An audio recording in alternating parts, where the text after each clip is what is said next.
Muy bien, buenas noches queridos hermanos. Es un privilegio estar hoy el domingo en la noche en este medio de comunicación y también a la vez dando el mensaje acá en la plataforma con ustedes. Damos gracias a Dios por este día domingo, el primer día de la semana que podemos reunirnos también por la noche y poder estar comunicados, dando gracias que Dios nos da los recursos en medio de adversidades, situaciones, y que Él tiene todo bajo control. Como dijimos en esta mañana, Dios es un Dios soberano, que Él no se escapa nada y todas las cosas, según Romanos 8:28, obra para nuestro bien. Así que bueno, hermanos, les doy un gran saludo. Hay saludos y sobre todo orando unos por otros, orando por sus vidas, y yo sé que si hay algunos amigos ahí que lo están acompañando, también hay un gran saludo. Acá la iglesia, nosotros, nuestra familia, gracias por estar orando también. Y bueno, vamos a continuar en esta noche ya, en el culto de esta noche acá, para abrir la palabra de Dios. Sabemos que Él es el centro principal de nuestras vidas y esperamos que el Señor nos ayude a crecer en la vida cristiana. Bueno, queridos hermanos, les invito a que abramos nuestras Biblias acá en el libro de Romanos, capítulo 6. Romanos, capítulo 6, versículo 15 en nuestras Biblias. Y vamos a dar un tiempito a todos los que están ahí siguiéndonos hasta el versículo 23. Vamos a estar mirando Romanos capítulo 6, versículo 15 al 23. La palabra de Dios nos dice así. Hay una pregunta muy importante que Pablo hace a los hermanos de Roma. Dice, ¿qué pues? ¿Pecaremos porque no estamos bajo la ley, sino bajo la gracia? En ninguna manera. ¿No sabéis que si os sometéis a alguien como esclavo para obedecerle, sois esclavo de aquel a quien obedecéis, sea de pecado para muerte o sea de la obediencia para justicia? Pero gracias a Dios que aunque erais esclavo del pecado, habéis obedecido de corazón aquella forma de doctrina a la cual fuisteis entregados. Y libertados del pecado, viniste a ser siervos de la justicia. Hablo como humano, por vuestra humana debilidad, que así como para iniquidad presentaste vuestros miembros para servir a la inmundicia y a la iniquidad, así ahora para santificación presentad vuestros miembros para servir a la justicia. Porque cuando erais esclavos del pecado, erais libres acerca de la justicia. Versículo 21 dice, pero ¿qué fruto tenéis de aquellas cosas de las cuales ahora os avergonzáis? Porque el fin de ellas es muerte. Mas ahora que habéis sido libertados del pecado y hechos siervos de Dios, tenéis por vuestro fruto la santificación y como fin la vida eterna. Porque la paga del pecado es muerte, mas la dádiva de Dios es vida eterna en Cristo Jesús, Señor nuestro. Queridos hermanos, el Señor les bendiga grandemente y bendiga su palabra. Vamos a ir al trono de la gracia de Dios y si hay alguna necesidad, ora ahí en tu corazón, en tu ser también, para que el Señor nos ilumine, nos dé entendimiento en esta noche. Vamos a orar, hermanos. Padre amado, que estás en los cielos, te damos gracias por estar en esta noche reunidos en tu nombre a través de este medio de comunicación. Gracias, Señor, por estos pasajes que nos animan, así como los hermanos de Roma recibieron esta carta del apóstol Pablo desde la cárcel, que nosotros podamos ser fortalecidos espiritualmente. Te rogamos por todos los oyentes que nos iluminen, nos haga comprender. Si hubiera alguien entre nosotros escuchando también este mensaje, por favor, Señor, que tu palabra haga la obra en los corazones y se pueda manifestar, que pueda pasar de muerte a vida, Señor. Gracias, Señor, porque tú estás obrando en medio de nosotros y ayúdanos a compartir tu palabra con esa fidelidad, Señor. Te amamos y te bendecimos y te lo pedimos humildemente en el nombre precioso, poderoso de Cristo Jesús. Amén. Bueno, queridos hermanos, estamos en la carta de Romanos. Es una carta que el apóstol lo escribe en condiciones donde él estaba en la cárcel. Sin embargo, vemos que es una carta de ánimo a hermanos en la iglesia en Roma. No vamos a hablar un poquito de lo que ha pasado, pero en sí ver un panorama general de esta epístola. Vemos que el capítulo 1 nos habla de la condición del ser humano, el capítulo 2 mostrando la condición aún del judío religioso y a veces poniéndose en una condición superior a los demás. Y sin embargo en el capítulo 3 que todo el ser humano ha fallado delante de Dios, y vemos la fe de Abraham en el capítulo 4 que es contada por justicia, y en el capítulo 5 entramos que la única fe verdadera es puesta en Cristo Jesús como Salvador y Señor, y que por Él somos justificados. Y entramos al capítulo 6, más allá de que Dios nos ha rescatado, nos ha dado vida eterna, el apóstol quiere enseñar a los hermanos, viendo de que ellos también en Roma predomina ese imperio donde había esclavitud, principalmente de otras naciones, y entre eso el pueblo de Israel. Más allá de que haya esclavitud, también hay esclavitud espiritual, ¿no? Esclavitud en la cual tiene que ver con el pecado, y es lo que hoy en día, a través de los siglos, el pecado ha esclavizado a la humanidad. Entonces, entrando al versículo 15, en la primera, vemos cuando comenzamos leyendo, es muy parecido al versículo 1. Se trata, el asunto es perseverar en el pecado. Si usted nota, la expresión en el versículo 1 es muy similar a la pregunta del versículo 15. ¿Qué pues diremos? ¿Perseveraremos en el pecado para que la gracia abunde? En otras palabras, o sea, se trata de perseverar en el pecado, cuya imposibilidad se ha demostrado, que en esta segunda se trata de practicar el pecado. Entonces, la primera, ¿en qué consistía la pregunta? O sea, en permanecer en el pecado. Si usted nota el versículo 1, perseverar, permanecer. Ahora simplemente de pecar. Entonces vamos ahora justamente a la segunda pregunta en el versículo 15, donde dice que vamos a persistir en el pecado para que la gracia abunde. Es cierto que hay una diferencia entre pecar, hermanos y amigos queridos, y persistir en el pecado. Entre pecar para que aumente la gracia y pecar porque estamos bajo la gracia. Y eso es lo que queremos definir en esta noche, en este mensaje, en esta exposición. Lo que Pablo está queriéndonos decir acá, en la segunda mitad del capítulo 6, versículo 15, a través de esta pregunta, es poner en manifiesto nuestra lógica, hacernos pensar de nuestra conversión, de cómo hemos comprendido el Evangelio. Sabemos que el Evangelio son las buenas noticias, la muerte, sepultura y resurrección de Cristo. Sin embargo, hermano, en la primera mitad ha puesto en manifiesto también la lógica del bautismo. Si usted nota lo que él menciona en el versículo 4, porque somos sepultados juntamente con él para muerte por el bautismo, a fin de que como Cristo resucitó de los muertos por la gloria del Padre, así también nosotros andemos en vida nueva. Entonces, no nos olvidemos que a veces esta expresión del bautismo, más allá de lo que nosotros entendemos en nuestro día, alguien que ha tenido un encuentro personal con el Señor, ha comprendido el Evangelio, ha entendido su condición espiritual y Dios le ha iluminado y ha respondido al llamado de esta salvación, sin duda las cosas que pasan interiormente en su vida personal se va a exteriorizar. Entonces, vemos acá que este argumento en ambos casos comienza con la misma pregunta acerca de que qué evidencia, ¿no? ¿Qué evidencia? ¿Acaso no saben? O sea, lo que está diciendo en el versículo 16. ¿Acaso ustedes no saben acerca de, o sea, dándole a comprender que tenemos, ¿no? O sea, que nosotros ahora somos creyentes, ya no estamos en esclavitud. En el versículo 14, mire usted si ve el contexto del capítulo 6 donde estamos, ¿por qué debemos presentarnos? Sería la pregunta. ¿Por qué debemos presentarnos? Porque el pecado, dice, no se enseñorea de vosotros, pues no estáis bajo la ley, sino bajo la gracia. Se puede resumir esto, queridos hermanos, en tres palabras, o en tres razones para presentarnos al Señor. En primer lugar, vamos a ver desde el versículo 14 y 15 la gracia de Dios.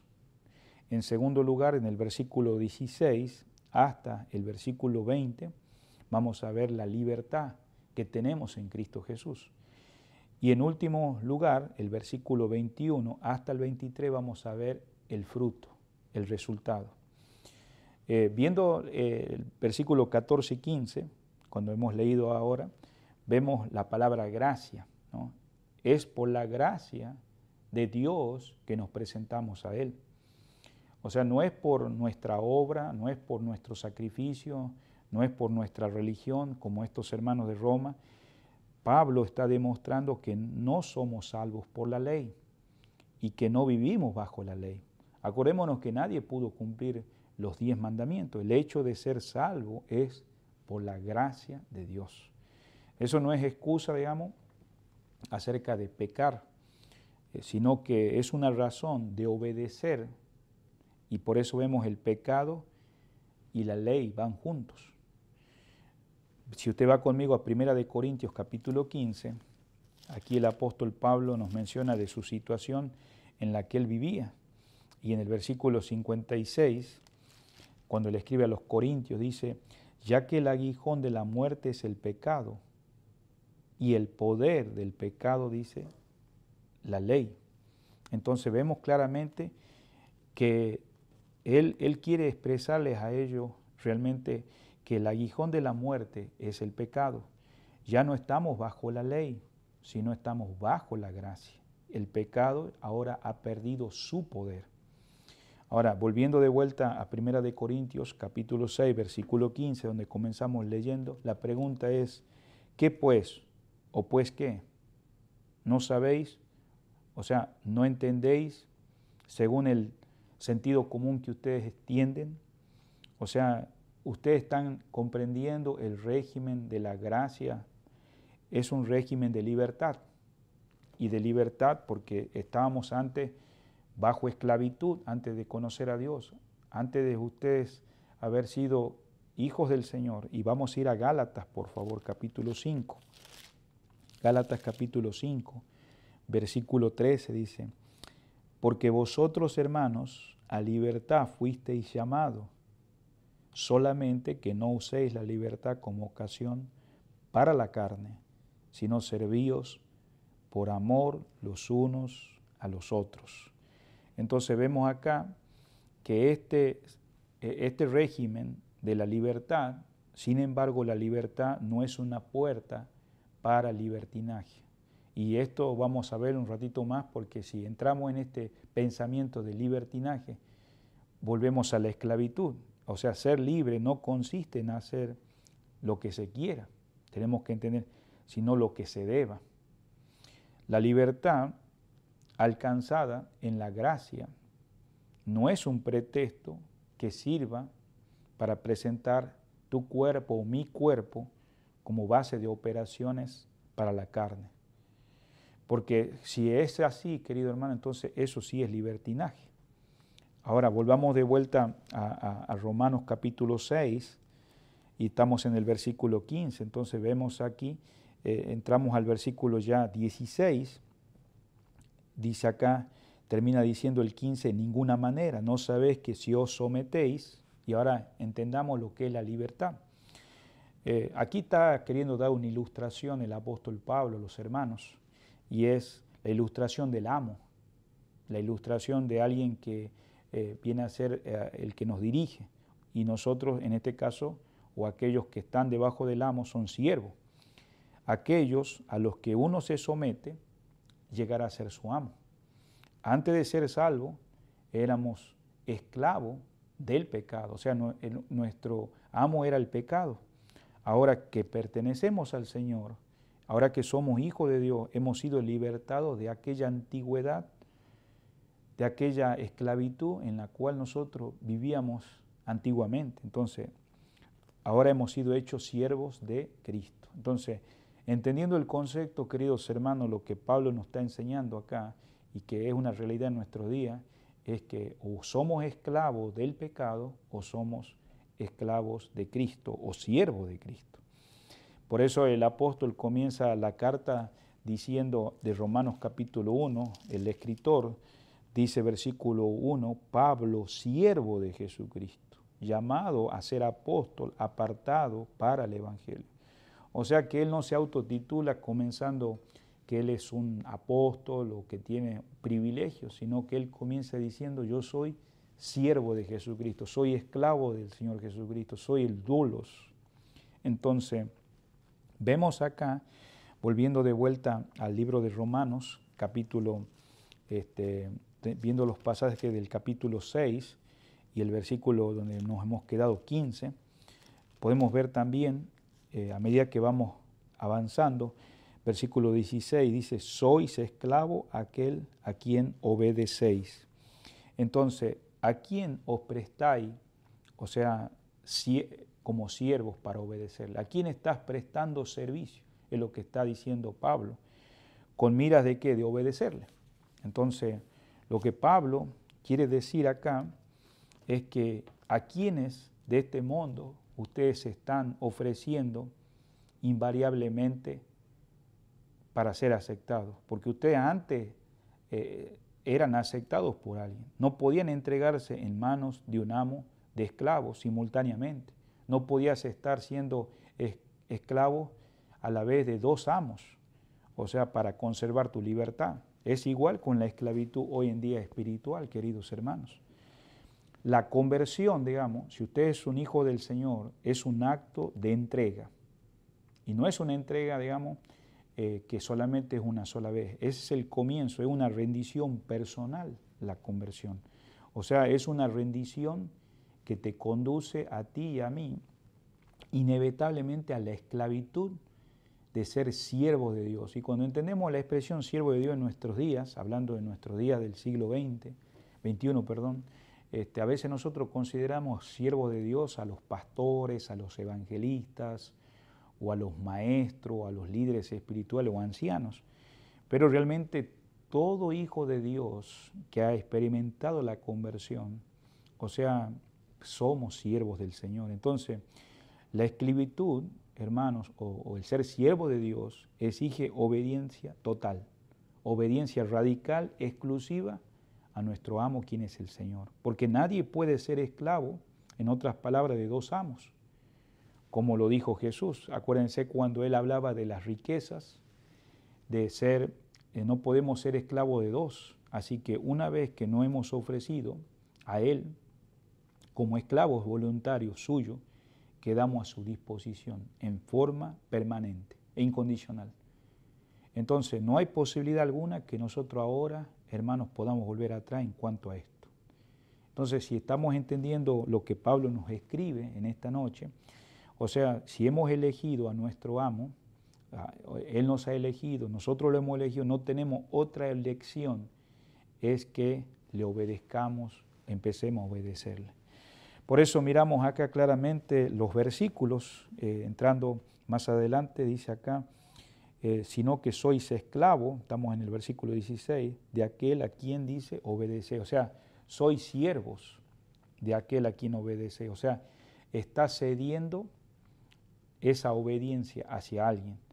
Ahora, es interesante que termina diciendo, sea de pecado para muerte o sea de obediencia para justicia. Entonces, ¿qué significa esto hablando respecto, o sea, de pecado para muerte? Entonces, esto es lo que resulta en la muerte. Es terrible, porque Romanos capítulo 8, versículo 6, si vamos a Romanos 8, 6, dice la palabra, porque el ocuparse de la carne es muerte, pero el ocuparse del Espíritu es vida y paz. Entonces, nosotros como creyentes no podemos estar practicando el pecado porque ahora nuestro amo es el Señor, Él es nuestro Salvador. Entonces, pero también vemos la consecuencia. Ahora, también dice de obediencia para justicia. ¿Cuál será eso? Esta es la obediencia que resulta en un carácter justo, como la condición que perdura en un siervo de la nueva obediencia. Antes nosotros no teníamos esta obediencia, pero ahora somos una nueva creación. En Primera de Juan, capítulo 2, si usted va conmigo un poco más adelante en la lectura bíblica, Primera de Juan, capítulo 2, versículo 17, nos dice la palabra así, y el mundo pasa y sus deseos, pero el que hace la voluntad de Dios permanece para siempre. Entonces, sabemos que el mundo cambia, vivimos en tiempos difíciles, cambian en todos aspectos, pero sin embargo el Hijo del Señor, el que hace su voluntad, la voluntad no de Él, pero la voluntad del Señor, entonces permanece para siempre. En San Juan, capítulo 8, versículo 34, también nos dice acá la palabra, Jesús le respondió, de cierto os digo, que todo aquel que hace pecado, esclavo es del pecado. Entonces, por otro lado, está el servicio a la obediencia, como estamos viendo, es decir, el servicio a Dios, que busca hacer su voluntad, no la voluntad de uno, sino que se somete a ella, tras la cual está el mismo Dios, hermanos. O sea, en el área de servicio a Dios, justamente es la justicia, acá en el versículo que estamos mirando, en Romanos, en el capítulo que estamos viendo paso por paso del capítulo 6 y el versículo 16. Viendo el 16 dice que si os sometéis a la justicia, dice acá. Por eso vemos acá paso a paso que vemos, o sea, de obediencia para justicia. O sea, la obediencia, hermano, es la suprema manifestación de justicia. No se olvide. La obediencia es la suprema manifestación de la justicia, porque expresa la sujeción a la voluntad de Dios, pero sobre la cual otra cosa. No se olvide cuando el rey Saúl, ahí en 1 de Samuel capítulo 15, versículo 22, había sido elegido por el pueblo. Ellos no querían a Dios como rey. Y dice acá, se complace Jehová tanto de los holocaustos y víctimas como el que se obedezca a la palabra de Jehová. Es una pregunta. Entonces la misma palabra responde, ciertamente el obedecer es mejor que los sacrificios y el prestar atención que la grosura de los carneros. 1 de Samuel capítulo 15, versículo 22. Alguien dijo, un siervo de Dios llamado Newells, en relación a la obediencia al pecado. Muchas personas que han sido convictas de la culpa del pecado han confiado que la sangre derramada de Cristo ha quitado esa culpa. Sin embargo, no han considerado todavía al estado de pecado como ayecta esclavitud. La fuerza del pecado es tan real como su culpa. No hay criatura que pueda libertarse por sí misma de la servidumbre del pecado. El pecado produjo en el hombre caído la incapacidad de hacer otra cosa que no fuera pecar. Génesis 6:5, ahí vemos que la humanidad iba en continuo, aún en contra de la conciencia, de la razón, aún de los anhelos de libertad, a pesar del terror inspirado por los trágicos ejemplos que lo rodean, más todavía a pesar de las terribles advertencias y expectativas de una inminente ruina personal. Los hombres continúan en pecado y bajo servidumbre. Entonces estamos mirando que hay dos amos. Volviendo al versículo que estábamos en Romanos capítulo 6, versículo 17, dice, pero gracias a Dios, que aunque erais esclavos del pecado. Entonces, aquí vemos ya algo que es un aliento, porque hay creyentes que han entendido lo que es ser siervo de Dios, ser nada menos esclavos del Señor. Y por eso dice, empero gracia, que aunque fuisteis siervos del pecado. O sea, anteriormente ustedes habían sido, pero ya no siguen. ¿Qué ha pasado en sus vidas? Dice acá, estamos en el versículo que estamos viendo, 17.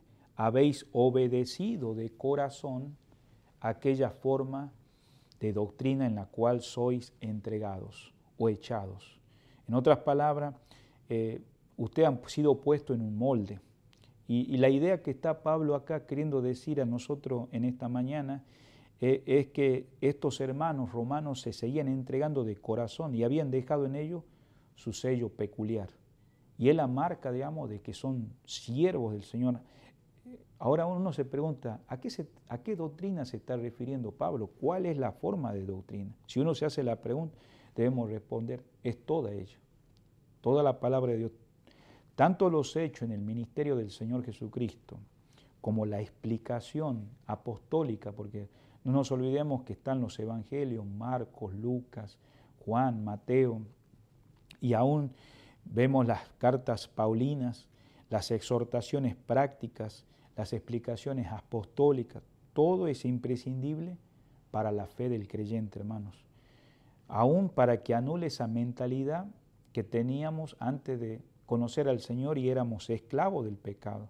y convertirnos, queridos hermanos, en siervos de Dios, dispuestos a toda obra de justicia. Por eso vemos acá que es importante que estos hermanos se habían entregado de corazón a esa doctrina.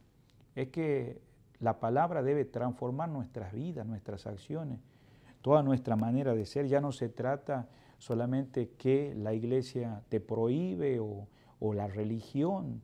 Hermanos, estamos para agradar al Señor. La doctrina bíblica, hermanos, es mandamiento por cuanto procede de quién? De nuestro Dios.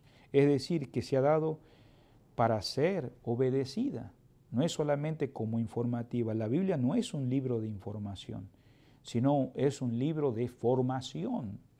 El cristiano no estudia la palabra y es instruido en ella para saber más de ella, sino para vivir conforme a ella. ¿Cómo estás estudiando la palabra de Dios en esta noche, hermano? Nuestro Señor nos dejó las enseñanzas y ¿sabe quiénes son aquellos que tienen el privilegio de compartir esa doctrina? La iglesia, sino que la define como prioridad, hermano, a la doctrina. Es esencial y lo establece también como un mandato para nuestras vidas personales. Entonces, la enseñanza a estos nuevos creyentes, hablando de Roma, comienzan desde antes de la conversión, ya que la predicación del Evangelio es la exposición de una doctrina. Es interesante recordar esto si usted va conmigo a 1 de Corintios, capítulo 1, versículo 18. El apóstol Pablo le habla porque había evangelizado a los hermanos de Corintios. En el capítulo 1, versículo 18, dice, porque la palabra de la cruz es locura a los que se pierden, pero a los que se salvan, esto es a nosotros, es poder de Dios. La palabra tiene poder para cambiar la vida de las personas. Entonces, el apóstol habla de una evangelización como la proclamación de la doctrina, la palabra de la cruz, la palabra que cambia vidas. Aquellos que eran discípulos de él, siempre debemos distinguir, queridos hermanos, entre la ley como una norma y la ley como un sistema. Hay una diferencia. Las leyes morales son de aplicación universal. Sabemos, dentro de los mandamientos de Dios, no matarás, no robarás, no dirás falso testimonio. Nunca está bien matar, queridos hermanos, nunca está bien robar, nunca está bien mentir o adulterar o codiciar. O sea que la ley, ¿no?, como sistema, como una forma de vida, como entidad religiosa, fue dada únicamente en el Antiguo Testamento a la nación de Israel. Fue entregada a Israel, no a la iglesia, no nos olvidemos. Nunca se tuvo la intención de dárselo a nosotros. Fue cumplida y enteramente satisfecha hoy, en nuestros días, por Cristo Jesús ante Dios. Nadie pudo cumplir los 10 mandamientos. Nadie pudo obedecer en su totalidad. Él mismo dijo, yo no vine para abrogar la ley, sino para cumplirla. Pero diversos puntos del cristianismo han intentado obligar a los creyentes que hoy en día cumplir con la ley como un sistema. Y eso es un error. Desde los días de los apóstoles, ¿no?, después de que el Señor resucitó de los muertos, los cristianos han apartado el primer día de la semana para una adoración, como hoy lo estamos haciendo colectivamente, haciendo memoria del Señor también en la cena del Señor, en el partimiento del pan de la resurrección de Cristo. Mire lo que dice acá en Hechos capítulo 20, versículo 7. La palabra de Dios nos dice así, que el apóstol Pablo, en sus viajes que había tenido por Berea, por Tesalónica, entonces ahora estaba llegando acá el primer día de la semana, reunidos los discípulos para partir el pan. Pablo les enseñaba habiendo de salir al día siguiente y alargó el discurso hasta la medianoche. Y si uno va a 1 de Corintios capítulo 16, versículo 2, dice que cada primer día de la semana separe, digamos, esas ofrendas aparte. O sea que, en otras palabras, nosotros no estamos tomando este sistema de leyes, sino que entendemos que la ley son normas, pero sin embargo nuestro descanso espiritual, que no es físico, sino está en una persona y no en un día, porque sabemos que la ley fue cumplida en una gran función espiritual en Israel. Pablo nos dice ahí en el libro de Gálatas capítulo 3, si usted busca versículo 24, dice que nuestro ayo en cuanto a la ley fue para llevarnos a Cristo. Entonces, viendo paso a paso, hermanos, el libro de Romanos capítulo 6, donde estamos, volvemos a la palabra de Dios, estamos viendo paso a paso qué es lo que nos está llevando el apóstol Pablo en cuanto a esa doctrina y no caer. Estas doctrinas, hablando de los creyentes, es que dice que fueron entregados. Pablo no dice que él es el modelo de enseñanza que los cristianos deberían aceptar, sino que ellos fueron entregados. O sea, el énfasis acá, según lo que estamos mirando en Romanos, capítulo 6, versículo 17, a esta doctrina, da un énfasis que está en Dios, hermanos.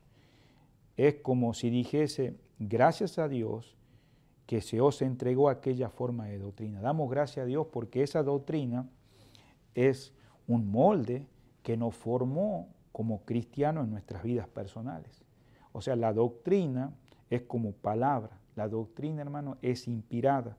No procede de los hombres, procede de nuestro Dios. Y es dado como algo autoritativo en todas las áreas de nuestra vida cristiana. No se trata de entregar a los cristianos, a los creyentes, formas religiosas, sino la única verdad absoluta. ¿Y cuál es esa única verdad absoluta? Es la palabra de Dios. Volviendo al versículo 18, vemos acá, y libertado del pecado, viniste a ser siervo de justicia. O sea, es decir, que gracias a Dios que hemos sido libertados, como decíamos, de que del pecado, ahora somos hechos siervos de justicia. O sea, ¿qué está mostrando acá en este cuadro el apóstol Pablo? Está presentando, digamos, que antes éramos esclavos de un amo para estar bajo completa servidumbre, cuya propiedad ahora ya somos ahora del Señor. Como leímos en el capítulo 1, versículo 1, Pablo dice, siervo de Jesucristo. O sea, no hay término medio de independencia personal. O sea, somos siervos del Señor, para la que nunca fuimos hechos, porque no teníamos ese derecho antes, pero ahora gracias a Dios, que a través de la obra de Cristo ahora somos siervos del Señor. Cuando no queríamos que Dios reinase sobre nosotros, estábamos en justo juicio. ¿En qué condición estábamos? Vendidos al pecado. Estábamos ahora libertados del pecado. Gracias a Dios por eso, hermanos. Estamos libertados. Es solo, ¿para qué? Para ser hechos siervos de justicia, lo que constituye nuestra verdadera libertad. Vamos al versículo 19. Entonces vemos acá, hablo como humano por vuestra humana debilidad. Cuando el apóstol está expresando la palabra humano, o sea, está ilustrando, o sea, la flaqueza. A veces podemos pensar, bueno, Pablo fue un superhombre. No, hermanos. La debilidad propia del hombre es su mente limitada, hermanos, como hombre. Es incapaz de comprender la dimensión, el pensamiento divino, y solo se comprende por el Espíritu de Dios. Por eso en 1 Corintios, capítulo 2, versículo 11, hace un ratito estuvimos ahí, pero no en el mismo pasaje, dice la palabra, porque ¿quién de los hombres sabe las cosas del hombre, sino el Espíritu del hombre que está en él? Así tampoco nadie conoció las cosas de Dios, sino el Espíritu de Dios. Entonces vemos acá que el hombre aún más espiritual, o tal vez nosotros hemos pensado, es incapaz de alcanzar, hermano, las profundidades del pensamiento de Dios. No cabe duda en el versículo 10 de ahí de 1 Corintios 2:10 que el Espíritu reveló a quien, a los apóstoles, el conocimiento profundo del propósito divino. Por eso el Espíritu Santo capacita o nos capacita a los cristianos para entender la dimensión en la que humanamente es posible llegar a ese conocimiento de Dios. O sea, en otras palabras, es incomprensible comprender a Dios si no has sido regenerado. ¿Y qué es no ser regenerado? Significa que no has nacido de nuevo. Significa que no conoces todavía al Señor. Y por eso la única manera de conocer al Señor es a través de Cristo. Dice 1 Corintios 2:14, porque el hombre espiritual no percibe las cosas que son del Espíritu de Dios, porque le son locura y no las puede entender, porque se han de discernir espiritualmente. Entonces, vemos acá que esto hace referencia a la humana debilidad. Pero también vemos acá que así como estamos en humana debilidad, volviendo a Romanos capítulo 6, versículo 19 dice, por vuestra humana debilidad, así como para iniquidad. O sea, presentaste, eras siervo de la iniquidad, eras esclavo del pecado. Ahora, más bien, por la justicia de Cristo has alcanzado la santificación. Y vemos acá claramente en 2 de Tesalonicenses, capítulo 2, 2 de Tesalonicenses, capítulo 2, versículo 13. 2 Tesalonicenses capítulo 2, versículo 13 dice, pero nosotros debemos dar siempre gracias a Dios respecto a vosotros, hermanos, amados por el Señor, de que Dios os haya escogido desde el principio para salvación, mediante la santificación, por el Espíritu y la fe en la verdad. Entonces, vemos claramente que para vosotros, recordando el entusiasmo, que con qué servían los hermanos de Tesalónica al pecado, y los esfuerzos que ellos se consagraban para ahora muestren ese mismo celo. De igual manera, de una manera que realmente es grande el servicio, porque ahora tienen un mejor amo. ¿Y sabe quién es ese mejor amo? Es Cristo Jesús. Por eso el versículo 19, volviendo ahí, de Romanos 6, 19, dice, hablo como humano por vuestra humana debilidad, así como para iniquidad presentaste vuestros miembros. Entonces, el versículo 20 comienza diciendo, porque cuando fuisteis, o sea, erais siervo, o sea, el Señor, ahora el nuevo Señor es Dios, querido hermano, es nuestro Señor, es nuestro Salvador, como expresa Romanos 6:13, dice la palabra, ni tampoco presentéis vuestros miembros al pecado como instrumento de iniquidad, sino presentaos vosotros mismos a Dios como vivo de entre los muertos, y vosotros miembros de Dios como instrumento de justicia. Entonces, notemos algo acá que tenemos que entender cómo nosotros ofendemos a Dios por el pecado. Nuestro Señor es Dios. Y por deducción podemos pensar que en el último término el antiguo era el diablo. O sea, antes de que fuéramos esclavos del Señor, el primer amo era el Satanás. Y vemos acá que vemos en los versículos 12, ahí nombramos la palabra pecado como armatía, Romanos 6:12. Yo te animo que lo leas, y el versículo 18. Vemos acá que armatía significa fallar al blanco o errar al blanco. O sea, hacemos las cosas desde el punto de vista nuestro y no desde la manera de Dios, por el pecado. Después en Romanos capítulo 6, versículo 12, habla de la palabra conscupiscencia, que la palabra sería epitumia, que significa el poder atractivo de los deseos carnales. Esa era la manera con la cual estábamos en diferentes niveles de esclavitud. Después en Romanos capítulo 6, versículo 13, nos habla de iniquidad. O sea, ¿qué es la palabra iniquidad? La actitud que rehúsa las normas de la justicia de Dios. En Romanos capítulo 6, versículo 16, miramos que cuando éramos esclavos, vemos acá Romanos 6, 16, dice, obediencia al pecado. O sea, que quiere decir la desobediencia frente a Dios.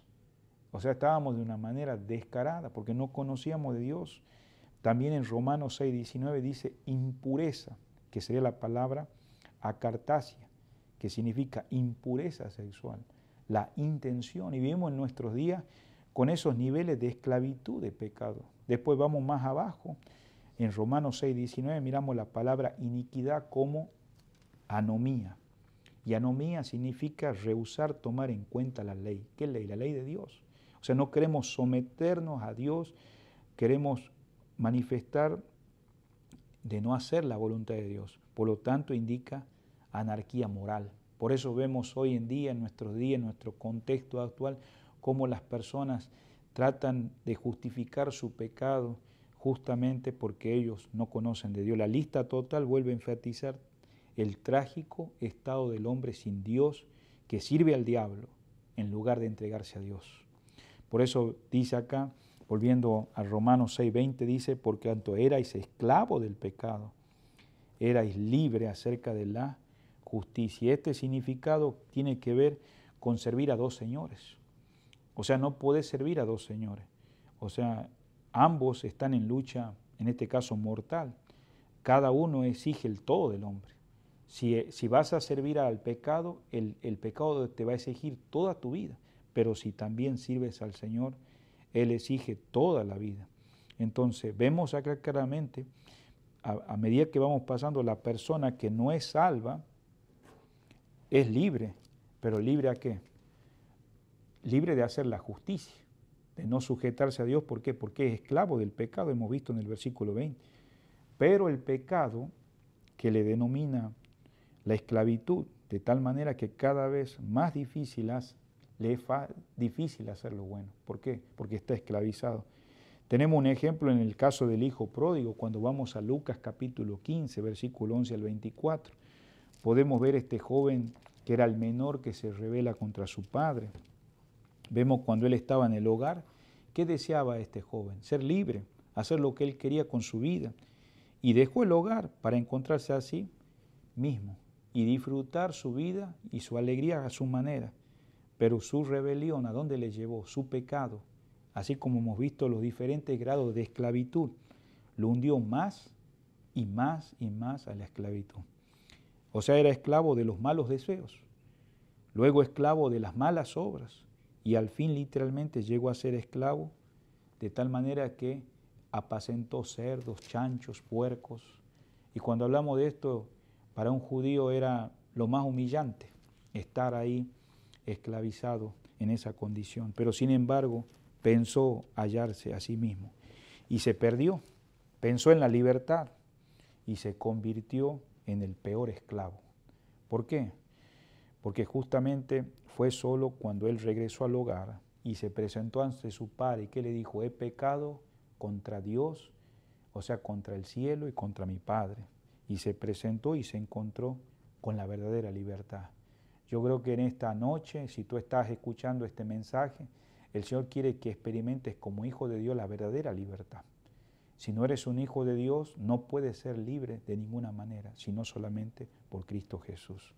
Volviendo al pasaje de Romanos 6:21, dice: pero ¿qué fruto tenías de aquellas cosas? Vemos acá que hay fruto en las cosas que se hacían. Aquel que sirve a un amo puede esperar recibir salario. El pecado paga. Y la Biblia dice en Romanos 6:23, la paga del pecado es muerte.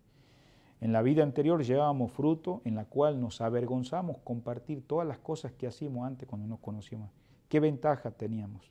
¿Qué satisfacción duradera? El apóstol contesta su propia pregunta. ¿Satisfacción duradera?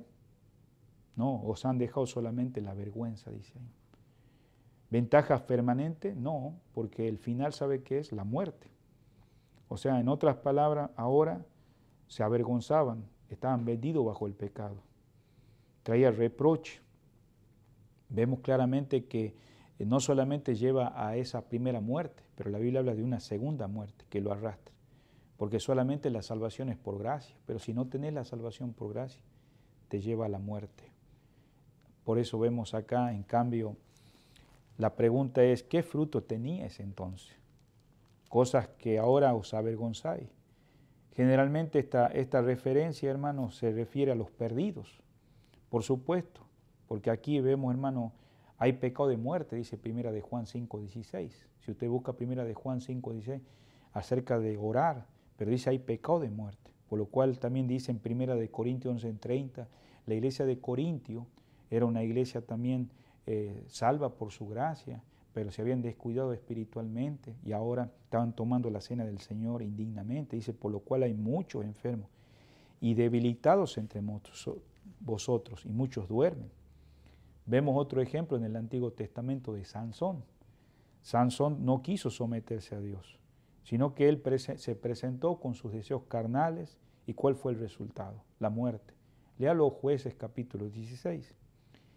Y si el creyente rehúsa rendir su cuerpo al Señor y usa sus miembros con fines pecaminosos de andar en su voluntad y no en la voluntad de Dios, va a ser disciplinado por nuestro Padre Celestial. Y esta disciplina puede ser hasta la misma muerte, si usted lee Hebreos 12, del 5 al 11. Por eso, volvamos al versículo 22 de Romanos capítulo 6, dice, mas ahora habéis sido libertados. Ahora él dice, hay un alivio, hermanos, ya no podemos andar, somos librados del pecado, somos siervos de Dios. ¿Y cuál es el fruto? La santificación. Ahí vemos en el versículo 19 cuáles eran los frutos que teníamos antes y ahora el fruto es la posición. En primer lugar, vamos a ver acá la posición del creyente en Cristo. Eso es la posición y siempre vamos a ver a través de los pasajes de las cartas paulinas en Cristo. Antes de su conversión el creyente era un hombre natural, pero ahora empieza a comprender las cosas espirituales. Después de aceptar a Cristo como su Salvador y Señor, ese hombre es espiritual o es un hombre carnal también. Hay dos naturalezas, la naturaleza carnal y espiritual. La posición de un creyente deriva de la obra terminada en la cruz del Calvario y es perfecta y es entera desde el momento que confiamos en el Señor Jesucristo. No necesitamos añadir nada a la salvación es por gracia. No es por una religión, no es por un pastor, no es por un grupo, nada puede alterar eso. Tenemos nuestra posición a través de la fe. La posición del creyente más débil, tan segura como vemos acá, la del apóstol más ilustre. En San Juan 1:12 dice, mas a todos los que le recibieron, a los que creen en su nombre, les dio potestad de ser hechos hijos de Dios. En 1 de Juan 3:2 dice, amados, ahora somos hijos de Dios y aún no se ha manifestado lo que hemos de ser. Pero también dice, y por fin la vida eterna. Es el estado final del creyente, donde va a ser, donde es justificado, la salvación es completa delante de Dios, conforme a su imagen, pero también el estado de un creyente, por otra parte, puede fluctuar de día en día y de momento en momento. ¿Cómo es eso? 1 Corintios 3:1-3 habla el apóstol a una iglesia que había dejado su comunión con el Señor, de manera que yo, hermanos, no puedo hablar como a espirituales, sino como a carnales. ¿Y por qué aún sois carnales? Por eso vemos que la paga del pecado es muerte en Romanos 6:23. Mas la dádiva de Dios es vida eterna en Cristo Jesús, Señor nuestro. Como dijimos, el obrero es digno de su salario. Queda el pecado como consecuencia la muerte. Pero queda a Dios la vida eterna y la paga de nuestra justicia. Por supuesto, la dádiva de Dios es la gran reina. ¿Por qué? Porque es la vida eterna. Cristo Jesús, Señor nuestro, dice. ¿Quién es aquel que habiendo gustado que el Señor es bueno pueda dejar de decir, como dice ahí Apocalipsis 1:5, los cristianos, al que nos amó y nos lavó de nuestros pecados con su sangre y nos ha hecho reyes y sacerdotes para Dios el Padre? Querido amigo y hermano, Dios habla de un juicio. La Biblia habla de un juicio. El pecado del creyente ya ha sido juzgado en la cruz. Él llevó nuestros pecados, dice 1 de Pedro 2:24, sobre su cuerpo. Gracias a Dios por eso. No hay ninguna condenación, Romanos 8:1, para los que están en Cristo Jesús. Sin embargo, la Biblia habla del juicio a los santos, estimado hermano. Y esta es la posición, entre la posición y el estado del creyente. ¿Qué es eso? El juicio de los creyentes tiene que ver con su estado. En primer lugar, el juicio como hijos de Dios. Por eso, como creyentes, nosotros vamos a rendir cuenta en el tribunal de Cristo y debemos andar como Dios quiere que andemos. Por eso vemos acá que cuando una persona nace de nuevo y se convierte en hijo de Dios, él o ella recibe una nueva naturaleza. Esa naturaleza vieja que usted tiene, que no es que sabemos que va a ir a la tumba, no ha sido erradicada. Sin embargo, todo aquel que es nacido de Dios no practica el pecado, siendo renacidos no de simiente corruptible, sino de incorruptible. 1 de Pedro 1:23. O sea que estas dos naturalezas, el creyente, están en guerra. Por eso hay una oposición interna, carne y espiritual. Romanos 7, vemos ahí claramente la experiencia personal que Pablo dice, que él mismo se da cuenta que en mí no mora el bien. O sea que el pecado está enraizado en nosotros mismos y los pecados son el fruto externo en la vida. Por eso, ¿qué tenemos que hacer? Debemos juzgarnos constantemente porque el Espíritu Santo mora en nosotros, Primera de Corintios 11, 31 al 32 dice que somos castigados por el Señor para no ser condenados con el mundo. Pero si confesamos nuestros pecados, querido hermano, y tú te has apartado de la fe, Él es fiel y justo para limpiarnos de toda maldad. Alan Radel decía esto cuando en una visita él fue a su hogar. Dice que unos padres dejaron a sus hijos y una noche los padres fueron a un culto, a una reunión en su iglesia y lo dejaron a los dos niños solos, pero cuando regresaron a la casa se extrañaron sus padres porque todo estaba en silencio y empezaron a investigar qué habrá pasado y descubrieron que un jarrón muy valioso en su casa lo habían roto. Y bueno, ellos lo juntaron los niños en pedazos y lo pusieron en una caja ahí sobre la mesa. Y junto al resto de ese jarrón había una nota y decía: querido mamá, querido papá, lo sentimos muchísimo, dice. Nosotros rompimos el jarrón, no hemos ido a la cama sin cenar. Y estaba la firma de estos niños. La pregunta sería, piense acaso, hablando de estos padres, si habrían subido al cuarto y hubieran agarrado para castigarlos por lo que habían hecho. Yo creo que no. ¿Por qué? Porque ellos se habían juzgado a sí mismos y no había lugar para la venganza. Es nuestro deber juzgarnos a nosotros mismos para no tener que enfrentar el castigo de nuestro Padre. Y por último, hermanos, el juicio a los creyentes como hijos de Dios, el tribunal de Cristo. Cristo murió por nuestros pecados, pero nuestras obras como creyentes van a ser juzgadas un día. Ahí usted lea 2 de Corintios 5, 9 al 10. Él va a revisar la obra de cada uno de ustedes, de mi vida, y más en estos tiempos. ¿Cuándo va a pasar esto? Cuando el Señor levante a su iglesia. Vamos a estar ausentes del cuerpo presente al Señor. Y cada uno va a recibir la recompensa de lo que haya hecho en el cuerpo, sea bueno o sea malo. Por eso es bueno no tanto lo que hacemos, sino por qué lo hacemos. Todos vamos a comparecer ante el tribunal de Cristo, los cristianos. Y vemos acá que el Señor viene pronto, dice Apocalipsis, y conmigo el galardón. La pregunta en esta noche, Dios va a probar a toda persona, pero si usted no es cristiano, usted va a enfrentar el juicio final. Y Pablo ansiaba de que esto de Romanos 6:23 también entendieran los que no son cristianos. Si tú no eres un cristiano, hoy es el día de salvación, hoy es el día aceptable. Si tú murieras hoy, ¿estás seguro dónde vas a enfrentar la eternidad?